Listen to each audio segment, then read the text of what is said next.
oleh karena itu di SMA 2 sudah jalan, Pak. Sudah jalan beberapa bulan terakhir dan perubahan-perubahan mulai terjadi, dan mudah-mudahan dengan pendampingan yang kedua ini perubahan itu terus berjalan, dan program SMA Negeri 2 Meras Barat untuk tahun pelajaran 2023-2024 kurikulum merdeka bisa memuat visi dari 2 guru penggerak di kurikulum kita nanti. Tetapi ini juga masih dalam proses Pak Mel, karena kami harus mendatangkan narasumber. Ada beberapa guru yang sudah diutus untuk mengikuti IKN, tetapi belum semuanya. Maka kami lebih cenderung untuk anggaran tahun 2023 kami datangkan narasumber untuk mengajar kami semua, termasuk saya selaku kepala sekolah, sehingga kami mengikuti itu dengan baik, dan tahun ajaran baru 2023-2024 kurikulum ini bisa dapat diselesaikan. Untuk itu saya jangan memperpanjang kata lagi, dan kita langsung masuk dalam inti, yaitu pemaparan visi mata pelajaran apa oleh sejarah agama. Sejarah itu sesuai dengan sertifikat pendidik itu sejarah. Beliau SK-nya agama tapi sertifikat pendidiknya sejarah. Untuk itu atas kehadiran Pak Mial bersama kita, walaupun kita sudah larut, tetapi teman-teman saya mengharap kita bersama 30 menit ke depan sehingga program ini bisa dapat diselesaikan dengan baik. Untuk itu kesempatan saya akan memberikan kepada Firman Tuhan.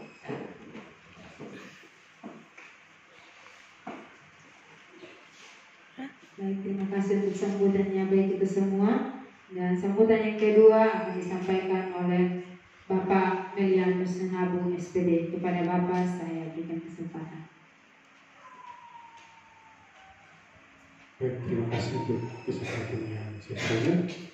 Yang saya hormati Bapak Kepala SMA Negeri 2 Meras Barat, yang saya hormati Bapak Ibu Guru SMA Negeri 2 Meras Barat, yang saya hormati Bapak Beto sebagai CGP saya. Pertama-tama kita bersyukur kepada Tuhan, walaupun sekarang sudah jam kita harus pulang, tetapi karena kuasa Tuhan dan karena cinta Tuhan sehingga kita masih bisa bertemu untuk kita sharing berkaitan dengan perubahan pendidikan yang terjadi di negara kita, terkhusus di Kabupaten Kupang. Saya menyampaikan terima kasih juga karena begitu besar dukungan dari Bapak Ibu terhadap program ini, sehingga saat ini kepala sekolah bisa ada bersama dengan Bapak Ibu walaupun sebenarnya jam harus kita pulang.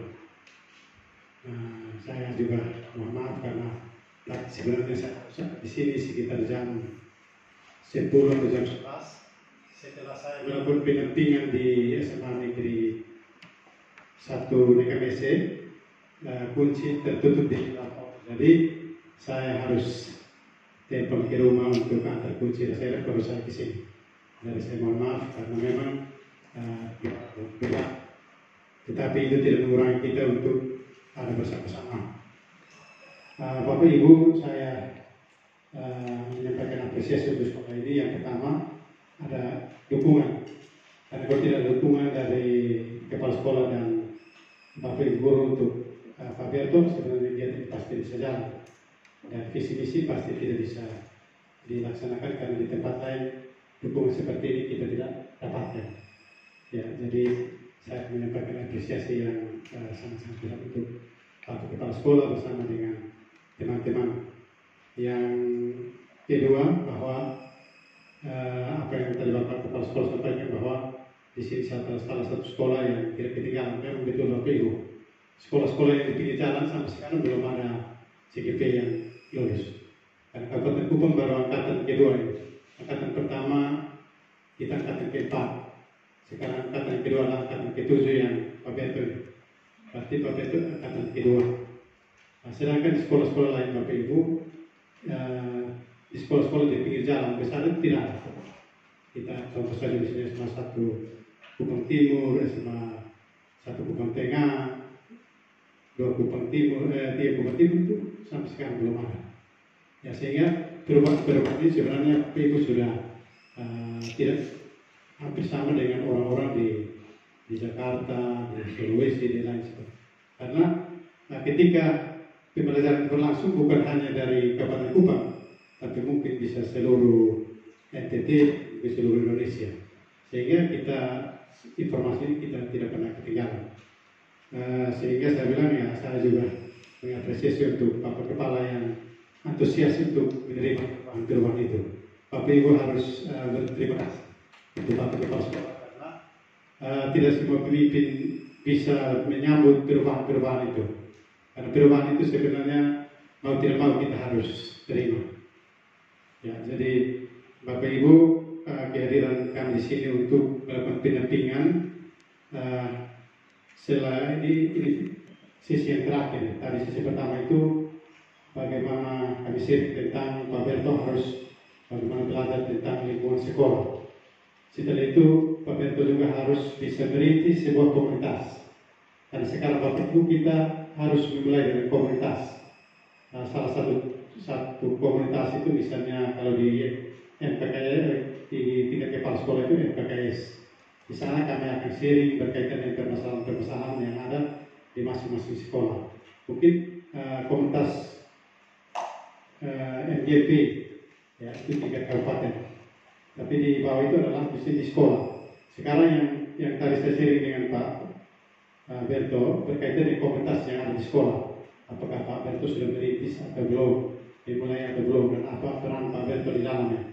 Nah, komunitas di sekolah mungkin salah satunya Pak Kepala mungkin saya berikan informasi bahwa mungkin komunitas MIPA, komunitas bahasa, komunitas IPS. Di sana mereka akan sharing tentang kesulitan-kesulitan pembelajaran di kelas. Dan itu mereka kaji dan mereka sampaikan ke Bapak Kepala Sekolah bersama dengan Wakasek untuk mengambil kebijakan yang seperti apa. Misalnya contoh sekarang literasi. Maka yang dikaji literasi adalah teman-teman yang ada di bahasa. Ya, mereka kaji kenapa anak sampai nilai seperti ini. Mungkin belum menguasai bagaimana memahami subjek, predikat, dan objek. Kita memulai dengan sumber daya manusia yang ada. Setelah itu mungkin kita kesulitan baru kita ambil sumber daya manusia dari luar. Karena nanti di kegiatan berikut ada pemetaan aset, satunya adalah manusia, sumber daya manusia ada pada urutan pertama. Ya, itu salah satu komunitas. Mungkin ada komunitas berbagi. Mungkin di sini Bapak Ibu dengan kemampuan masing-masing. Mungkin ada yang bisa di IT. Maka setiap minggu satu waktu mungkin disepakati bersama untuk berbagi seperti saat ini. Nah, itu salah satu komunitas. Sehingga belajar ini sekarang siapa saja. Yang penting dia bisa memiliki sebuah kemampuan, maka kita berikan kepercayaan untuk dia berbagi. Yaitu komunitas sekarang disarankan untuk kita bentuk komunitas. Nah, sekarang saya hadir di sini salah satunya adalah saya coba diskusi dengan Pak Berto harus mulai merintis satu komunitas. Dan mungkin pendampingan berikut saya datang pasti saya tanya Pak Berto sudah masuk di komunitas mana, perannya seperti apa, dan hasilnya seperti apa. Aksi nyatanya harus disampaikan kepada Bapak Kepala Sekolah untuk ditindaklanjuti seperti apa. Yang ketiga adalah pemaparan visi misi oleh Pak Berto dan nanti ada usul saran berkaitan dengan visi misi sekolah. Visi misi ini sebenarnya adalah melatih Pak Berto untuk ketika misalnya dia dilibatkan dalam mengkaji sebuah visi, maka dia harus memberikan kontribusi yang untuk menghasilkan visi misi yang pada akhirnya bisa mewujudkan pembelajaran yang dapat mewujudkan cita-cita siswa yang bercirikan profil pelajar Pancasila. Nah, ini merupakan suatu wadah untuk bagaimana Pak Berto bisa merancang sebuah visi dan bagaimana berusaha untuk mencapai visi itu dengan melibatkan semua pihak yang ada di sekolah. Mungkin itu saja Bapak Ibu yang bisa saya sampaikan. Nanti setelah Pak Berto menyelesaikan pemaparan ini baru saya lanjutkan dengan penguatan terakhir. Mungkin itu saja atas perhatian kita semua. Saya menyampaikan terima kasih. Salam.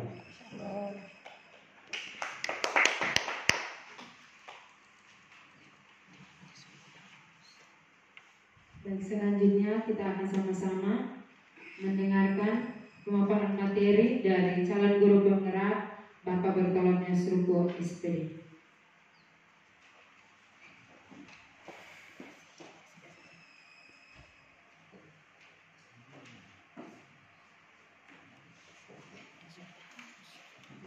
Baik, jadi shalom. Bapak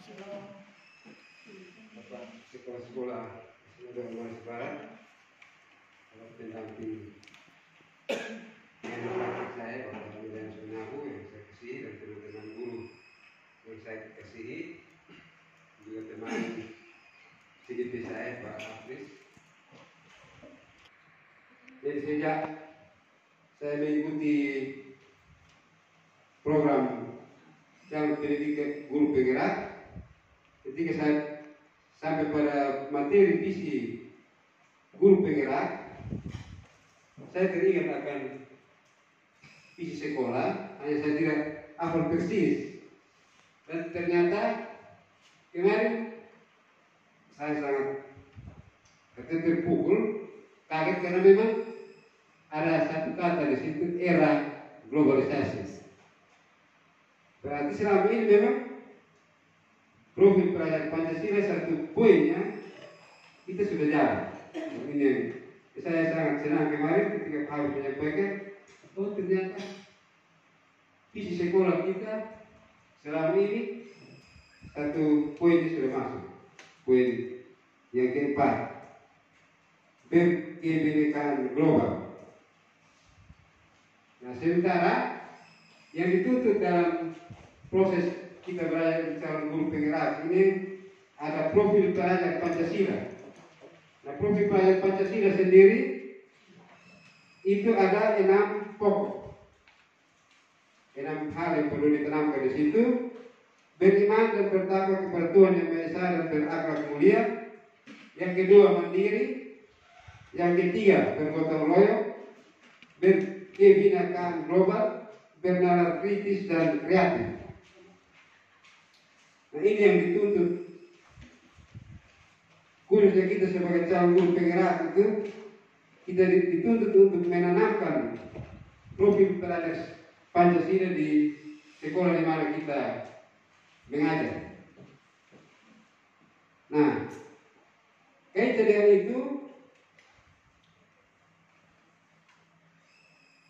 tentu ada intisari yang pernah disampaikan oleh Ki Hajar Dewantara tentang pendidikan. Menurut yang inti dari situ menyatakan bahwa menuntut segala kota yang ada pada anak-anak agar mereka dapat mencapai keselamatan dan kebahagiaan yang setinggi-tingginya sebagai manusia maupun sebagai anggota masyarakat. Nah, KHD menjelaskan bahwa dasar pendidikan anak berhubungan dengan kodrat alam dan kodrat zaman. Nah, ketika membaca ini sebenarnya ada banyak hal yang sebenarnya ada pada anak-anak kita. Ada kelebihan-kelebihan yang ada pada mereka, kemudian kodrat zaman juga. Apa yang kita sudah pelajari dengan visi yang ada di sekolah. Seperti saya bilang tadi, ada 6 hal itu. Kalau di sekolah kita sebentar jalan ini kan ada kebinekaan global atau era globalisasi. Nah, untuk itu pada kesempatan ini saya mengajak kita Bapak Kepala Sekolah dan teman-teman, kita akan masuk dalam diskusi untuk menolong saya untuk menemukan visi saya sebagai calon guru penggerak dikaitkan dengan visi sekolah sebentar ini jalan. Mungkin sebentar kita temukan idenya yang kita sampaikan sebentar, kita rumuskan, kemudian saya dengan Pak Hafiz mungkin sudah intisari pemikiran tentang visinya sudah jelas. Saya juga hari ini kita akan temukan dia punya visinya, kemudian kita koneksikan dengan visi yang ada di sekolah, akan muncul visi yang baru. Semoga harapan saya untuk itu kita akan masuk dalam diskusi dan kita berapa orang ini kita bisa berbagi untuk satu orang berapa soal? 1, 2, 3, 4, 5, 6, 3 orang, 2 soal. Jadi untuk 3 orang pertama,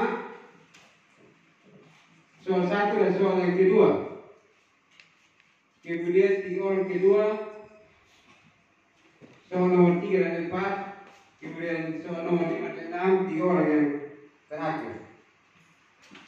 Jadi Ibu Yuli, Ibu Faberta, Ibu Endang, kelompok 1. Kelompok 2 Pak Adit, Ibu Is, Ibu Lelinda. Kelompok 3 Ibu Erna, oh ya 3 ini. 3 orang, 3 orang. Jadi Ibu Kevin dan Pak Hafiz. Jadi waktunya yang terlalu lama. Kalau dapat ini di nomor ini. Yang Ibu Habis, Ibu Katarina, nomor 1 dan 2. Ibu Faberta, Ibu Erna, Ibu Is, nomor 3 dan 4. Pak Adi, Ibu Lewita, Ibu Erna, nomor 5 Ibu dan Yuli 6. di sini. Ibu Yuli di sini. Ya. Ya, ini. Di sebelah sini. Pak Habis, Ibu Katarina, nomor 1. Nomor 2. Lanjutkan. Ya, sambil diskusi bisa kita Ya, 1, 2, 3, 4, 5, 6. Ya. ya tangan berjalan. Iya. Silakan. Iya, Bapak. Mari.